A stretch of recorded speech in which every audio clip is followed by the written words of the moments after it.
கேடியம் தங்கம் என்பது தங்க நகைகளை இணைப்பதற்கு காட்மியம் என்ற உலோகத்தை பயன்படுத்தும் ஒரு பழைய முறையாகும். வழக்கமாக 92% தங்கம் மற்றும் 8% காட்மியம் சேர்த்து இந்த நகைகள் உருவாக்கப்பட்டன. இதனால்தான் இதற்கு கேடியம் என்று பெயர் வந்தது. காட்மியம் மிக குறைந்த வெப்பநிலையில் உருகுவதால் நகைகளில் மிக நுணுக்கமான வேலைப்பாடுகளை செய்ய இது நகைக்கடைக்காரர்களுக்கு மிகவும் வசதியாக இருந்தது.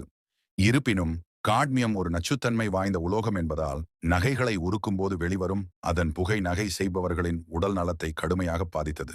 மேலும் இந்த நகைகளை மீண்டும் உருக்கி புதிய நகைகளாக மாற்றும்போது தங்கத்தின் தரம் 91.6%த்திற்கும் கீழ் குறையத் தொடங்கியது.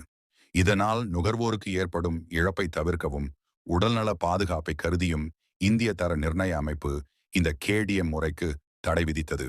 தற்போது இதற்கு மாற்றாக துத்தநாகம் போன்ற பாதுகாப்பான உலோகங்கள் கலந்த 916 ஹால்மார்க் நகைகளே விற்பனை செய்யப்படுகின்றன.